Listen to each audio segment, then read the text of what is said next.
magnetic activity on stellar limb darkening. Off you go, Nadiia. Yeah, thank you very much. Nadiia, just can I check that you're okay to be recorded? Yeah, it's okay. Yeah. Thank you very much. Off you go. Yeah, so here in this presentation, thank you very much for giving me a possibility to give a talk here. And I would like to present our recent study on stellar limb darkening computations, and also our first step to understand how the surface magnetic field will affect the stellar limb darkening. Yeah. Okay. So all of you know what is limb darkening is. It's a variation of intensity from the center to the limb, because of the temperature structure in the model atmosphere, or in the atmospheres. Okay, so what we have here is since the first exoplanet was detected, there are a variety of different methods and techniques was developed to detect exoplanet and to characterize it. The dashed line here showed us a relative flux. So this is during the planet transit if we ignore the limb darkening. So this is actually the actual describes the depth of this dashed line, describes the size, or like the ratio of the planet to star radius ratio.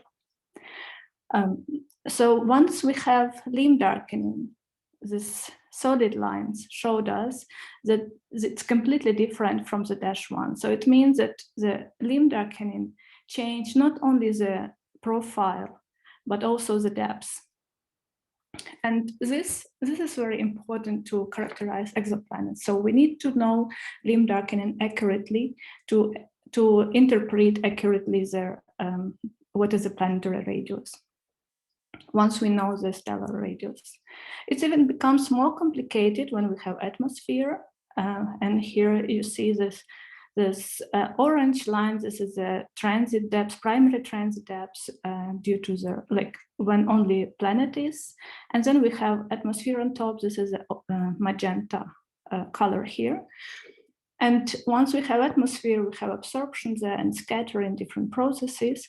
And it's actually measured here. So the transit depth, it changes with wavelengths because the scattering and absorption processes are wavelength dependent.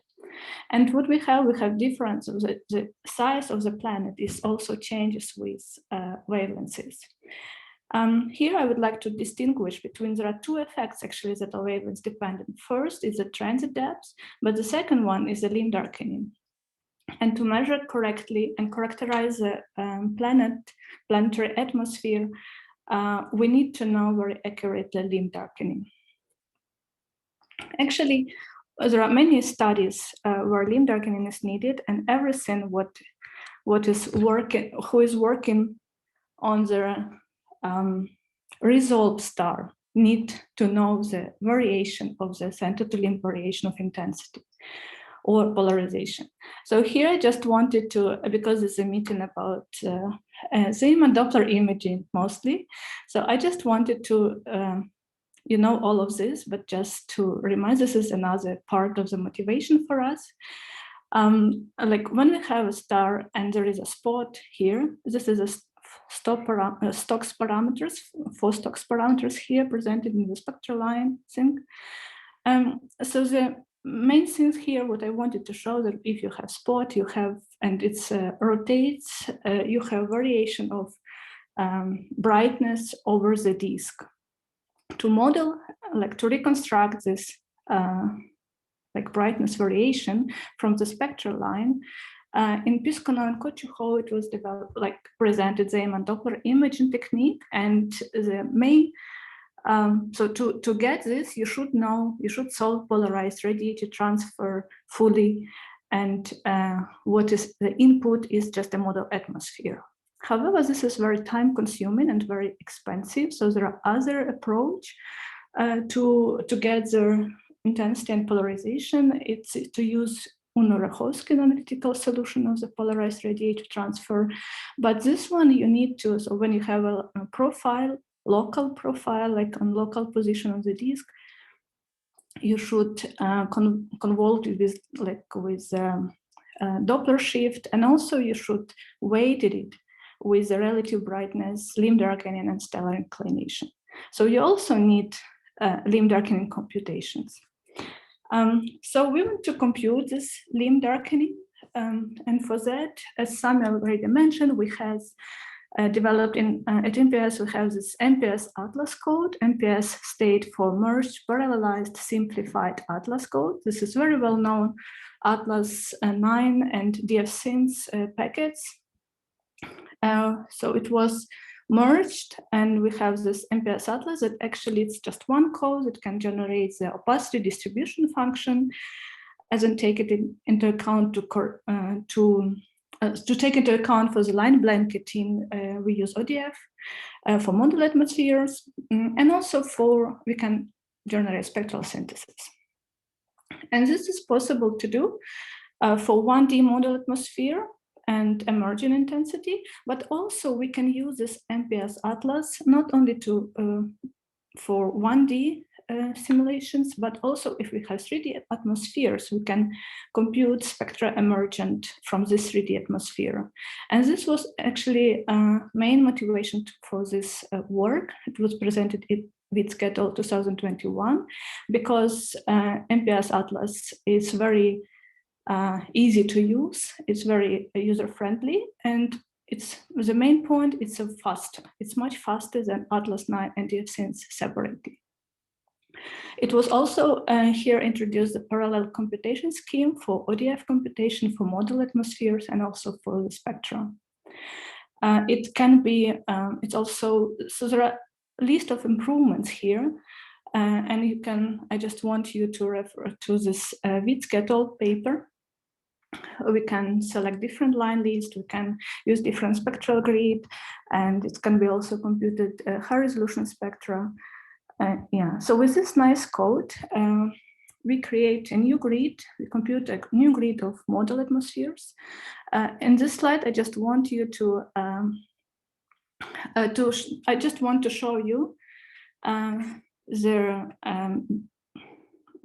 comparison to other model grids, like Phoenix model atmospheres and MARCS. So this is the MARCS, it's a blue dots here, and Phoenix is the red dots, and black dots, this is actually our grid. As we were mostly focused on the exoplanetary study, and we wanted to have a grid for transit in exoplanets. So this is in the region where this is effective temperature and metallicity. So in this region, with effective temperatures and metallicity, this is where Kepler detect most of host stars with exoplanets. So this is the parameters of stars. Okay, sorry. Yeah. Here I just wanted to show you some example of model atmospheres. We fixed metallicity and log G, and we have different effective temperatures. This is how the temperature structure looks like. And this is we fixed temperature and log G and different metallicities. It's how it changed with metallicities. So in general, we have two data sets. The first one, and all of them, like two of them, has more than 34,000 models. We have data set one, it's when we use Greves and Saval abundance since 1998. And we use also like to parameterize convection.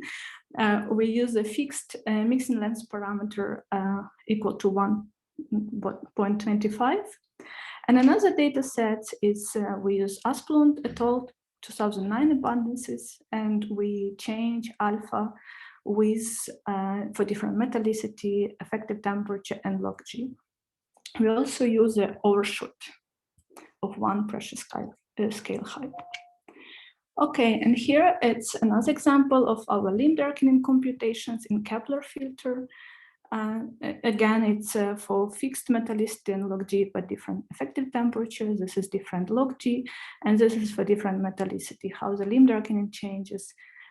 for different metallicity for the same effective temperature and log G.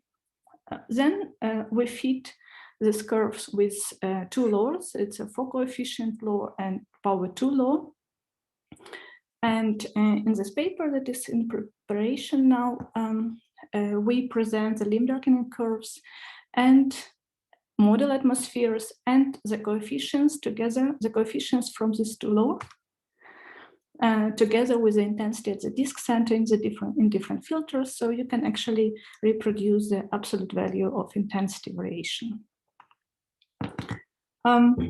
So now we have all simulations or computations, and we want to see how good are they and to compare with observations. The first comparison is for stars. It's a Kepler observations.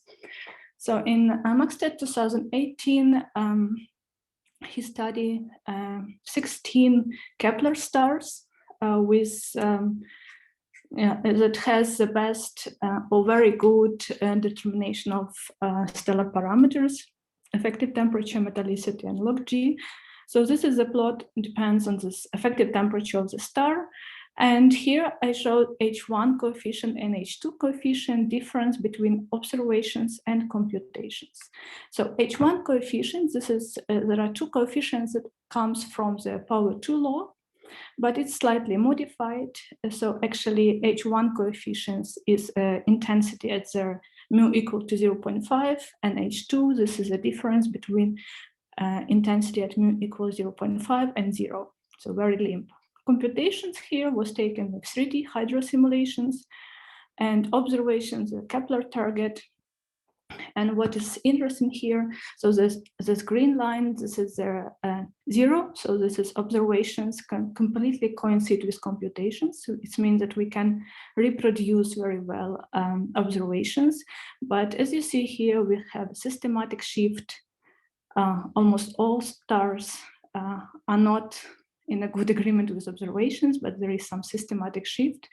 And even more, we have this outlier, this Kepler 17 star for this. And it is very well known that this Kepler 17 star is an active star and has a spot on it.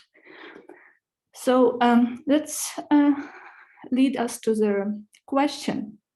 Can it be an effect from the surface magnetic field, this systematic shift? As already mentioned today, so this is a Murray simulation by Beck et al. 2015, and here I just want you to show the difference for this is magnetic field 0, and this is for magnetic field 300 Gauss.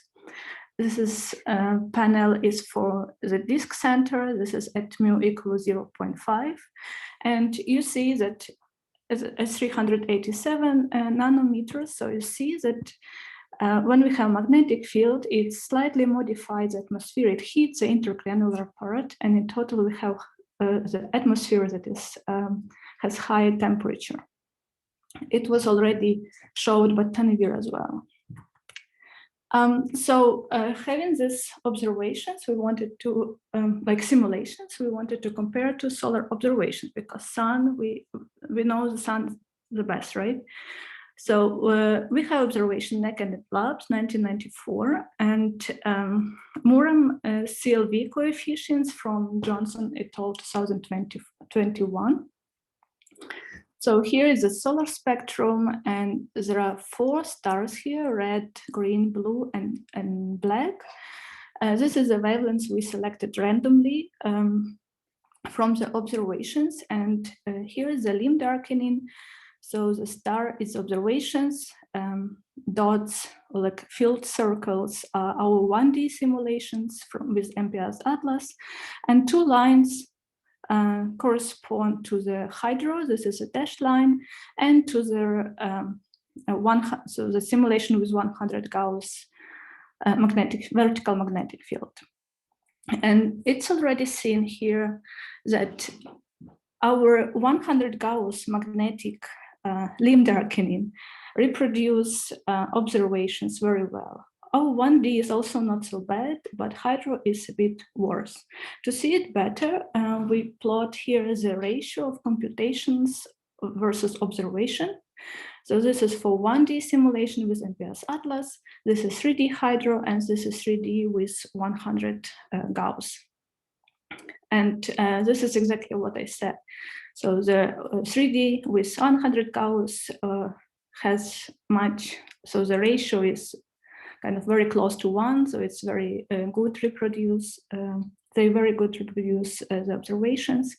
Also, 1D simulations, our 1D simulation is also very good. This one is very blue, it's in a very blue region. And hydro simulation, it's slightly worse. There is another possible interpretation of this, but presentation of this data. This is the wavelength dependent of limb darkening. So we have wavelengths, the spectral observations is the dots here, and lines our simulation at different positions. So this is 0.1, 0.3, 0.5, 0.7, and 0.9. This is how the MPS-ATLAS looks like, and this is how the 3D Muram with like hydro and 100 Gauss. So dashed line here, it's a hydro, and solid lines, it's 100 Gauss. And it's again very well, it seems that it's very well reproduced the observations. And now we come back to Kepler observations. We do not have yet the computation of the with different magnetic field for all the stars. We have it for the sun. So this is how the limb darkening changes with a magnetic field. It's the same, so it's a sun, solar type star, and we have hydro simulation, which is the blue line here. We have 100 Gauss, so limb darkening computed for the model atmosphere with 100 Gauss. This is the orange line here, and the green one, this is 500 Gauss. This is how dramatically, how magnetic field affect dramatically our limb darkening curves. H1 here, just 3 dots. I plotted H1 just to compare with observations. Here, we focused on H1 coefficient for now. So I plot here another 2 lines that correspond to the H1 coefficient when we use 100 Gauss model atmosphere with magnetic field 100 Gauss and with 500 Gauss. So you see that increase in the magnetic field. So this line kind of moves higher. So for this star, it's probably can be explained by some like 300 Gauss or something like this. This is will be studied later. This is just our first step for that. And like our very good, thank you, our motivation to do this work. Okay, and this is, I want to finish here. I didn't want to say about the summary of this, but just the main messages that I wanted you to take with you. The first one is that we compute a very fine grid of 1D model atmospheres and limb darkenings. We show that magnetic field matters for limb darkening computation. And also what we are going to do in the future, we are going to produce a coarse 3D grid of limb darkening, including magnetic fields. And the simulation of Muram with different magnetic field was already actually shown here in these conferences that we are going to use for limb darkening computations. Thank you very much. Now, questions. Thank you, Nadiia. Do we have any questions for Nadiia? Oh, sorry.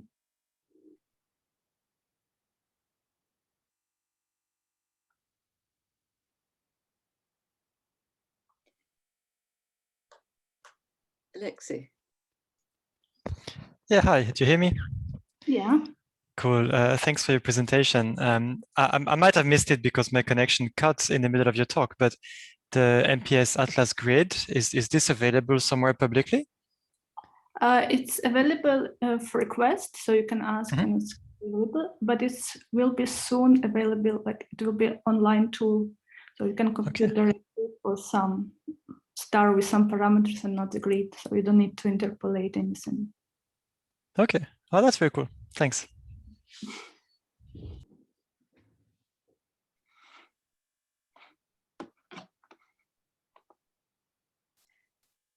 Louis. Hello, thank you. That was a really nice talk. I was wondering how different are the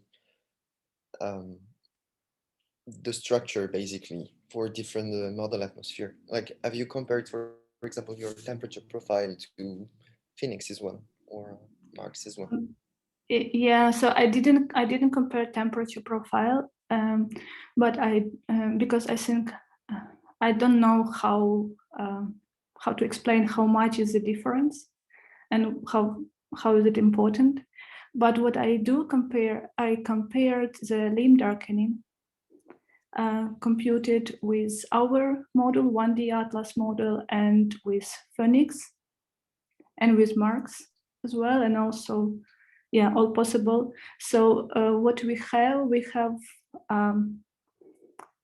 so the range of the variations between different limb darkenings is about 2% for Kepler filter. And it's not clear how to say which one is better. It depends on the observation. I think that the best way is to compare with observations. All right. Okay, thank you. Veronica, you had a question. I actually would like to comment on Louis' question or Louis' questions.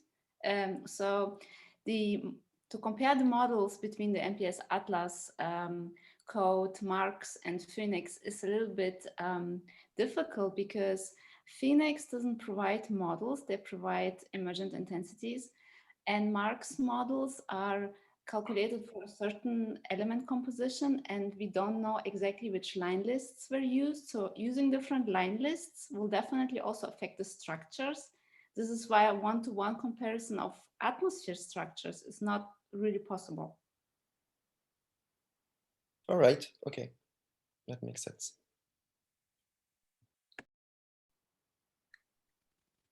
I have a quick question as well, if I may. I saw that you were using a value of about 100 Gauss field to look at the effect that it would have on your limb darkening. Can you say a little bit about how you calculate that? Is it some sort of surface average in some way? No, this is not so this is a vertical magnetic field. The computation here it's just 100 Gauss, but what we will use for our future steps is with a small scale dynamo. And 3D simulation would mean that we compute like 1.5D approach. So we compute everywhere and then average.